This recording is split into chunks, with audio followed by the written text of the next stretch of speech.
In this video, I am going to explain about the pulse timer instruction in TIA Portal. Okay, here we are in the TIA Portal. For this tutorial, I am going to use the CPU 1215 C-type PLC. This is the PLC we are going to use. Okay, first of all, let's go to the main program block. Okay, pulse timer instruction is listed under the basic instruction. You can see the basic instruction and open the timer operations. Here you can see the pulse timer instruction.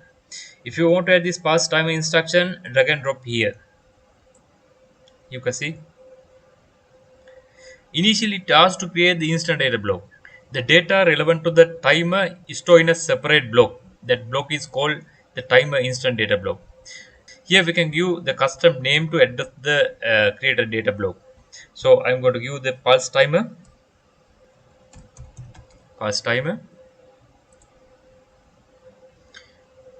Okay, here you can see the time. Before we are going to use this pulse timer, let's see help view of the pulse timer. Click here, go to the help view of the pulse timer. It will open in a separate web page.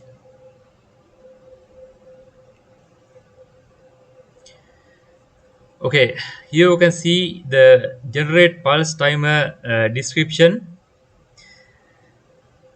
Then here you can see the parameters and data types used in pulse timer operation, and also you can the pulse timer timing diagram. Then here you can see the instruction. Here this pulse timer instruction having the 4 ports. You can see the start signal is given through in, and also the preset time is shown in here. The time we are given for the pulse timer is shown in here. Then the output is given through the Q, and also the timer elapsed time, that means the timer current value, the stored memory location is shown in here. Okay, this is very important. The operation of the pulse timer we can clearly understand by using this timing diagram. Okay, here you can see the input signal. This is how input signal is vary. Then this is how the output is given, and you can see the timer current value how it is vary. Okay, here you can see the input signal how it is vary. At the positive edge of the input signal, you can see the output goes high. You can see at the same time of the positive edge, output goes high, and it retain for a preset time. You can see the preset time. Here you can see the timer current value how it is vary. At the positive edge of the input signal, timer start its timer counting. You can see when it reaches to the preset time, when the timer current value reaches to the preset time, pulse time switch off. You can see it goes low. The timer output goes low. You can see that means timer gives it output for a preset time. Then next you can see another positive edge from the input signal. At the same time you can see the output goes high. Then again you can see the input goes low, but output retain high. Even the input signal goes low, output remain high for a preset time. When the preset time reaches, it goes low. You can see. Okay, this is how the pulse timer is work. You can clearly understand how the pulse timer is work using this timing diagram. Okay, next we are going to develop simple ladder logic program, and we are going to simulate the program, and also we are going to obtain this pulse timer timing diagram. Okay, then you will more clear how this pulse timer is work. Okay, let's go to the TIA Portal software. Okay, this is the pulse timer. This pulse timer input signal I am going to give using the memory bit by switching the memory bit. Here I am going to use M0.0. Let's rename this tag as start. Okay, then the pulse time duration I'm going to give it as 8 seconds. So type S and S, letter S, enter. Okay, then the timer elapsed time, we don't want to give any memory location to save this elapsed time. You can take the time output through the queue, or you can use it in another network. So I'll show that one. If you are using the time output in some other network. This is how you have to assign the memories. Let's take we are going to take this output through the physically available output of the PLC. So you can take any output from here also, or you can directly type the output memory address also. Here you can see the all the output input outputs are listed. Physically available input output are listed in here. So you can select one of the output from here also and drag and drop it here. So it will automatically assign this memory address automatically assigned to this output coil. So I'm going to rename this one as the bulb. Enter, change. Okay, then the uh, contact normally open contact. So I'm going to assign the address from the pulse timer instant data block. So go inside to the pulse timer instant data block, the queue. I'm going to select the queue, enter. Okay, this is the complete program. Okay, then we are going to simulate this program. Okay, first of all, let's compile the program. Compile. Then here you can see the no errors. Well, let's simulate the program. So I'm going to start the PLCSIM software. Click here. Okay. Okay. It will open a PLCSIM software. For a while, let's minimize this one. So then I'm asked to connect these two softwares. Then we are going to load the configured data. Load. Then we are going to switch the module. Start module. Finish. Okay. Let's enlarge the view. 120. Okay, so then let's click on this monitoring on off. Then here you can see the initially M0.0 is low state, so normally open contact, no power flow to the pulsar timer. So what happen if we change the state of the M0.0 to 1?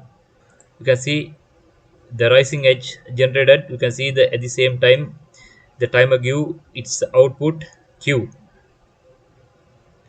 and it's retained for 8 second. The output retained for 8 second, and also even the input is present. After the 8 second it goes low, it generate the pulse. Okay, let me show it again. 0, then modify to 1. You can see at the same time it gives output. What happen if we change the state?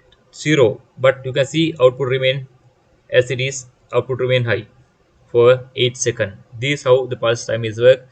So then we are going to obtain the timing diagram using the signal tracing method. So then you will more clear how this pulse time is work.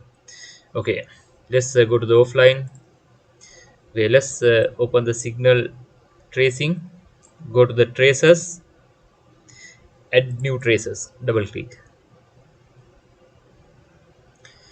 Okay, first of all, you have to define what are the signals you are going to trace. Click here. You can select the signals from here. They click here. The signal that I want to trace, I am going to select it from the pulse timer instant data block. Click here. So output I am going to trace, and also I want to trace timer current value, elapsed time, and also I want to trace the input signal as well. Enter. These are the three signals I'm going to trace. Okay, then let's go to the record condition, the sampling. We are going to record the program here as the default. Record every one cycle of a main program, execution of a main program. This signal going to record, but we don't want that much of accuracy. I'm going to select it as the 100.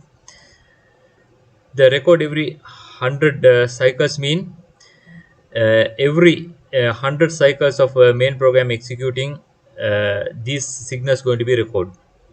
Okay, then I'm going to select the maximum time duration for this recording, and also the trigger signal. You can give any trigger signal to start the recording. Here I'm not going to use any trigger signal to start the recording.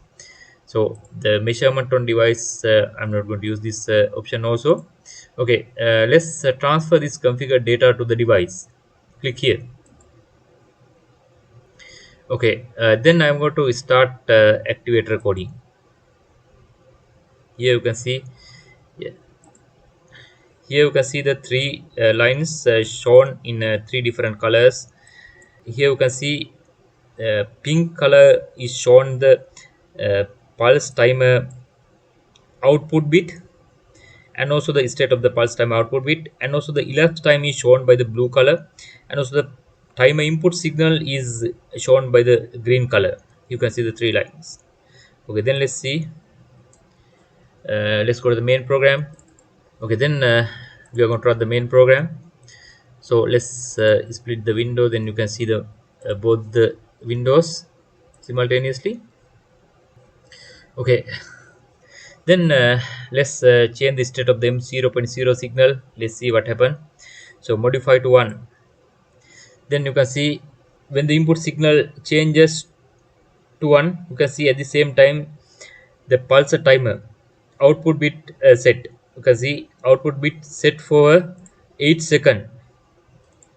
Output bit set for 8 second. You can see when the elapsed time reaches to the preset time, it goes low. Okay, let me show it again. Modify to 0. You can see the input signal goes low. The and the timer elapsed time also goes to 0. So then what happen? We change the state of the input signal to 1, and at the same time I'm going to change it to 0. Here you can see even the input signal goes low, the output remain high for a preset time. You can see here the input signal goes low in here at this position, but output remain high for a preset time. You can see here the preset time is counting by the timer. Okay, this is how pulse timer is work in TIA Portal. I think you all got a clear idea how the pulse timer is work in TIA Portal. Okay, thank you. See you on next TIA Portal video.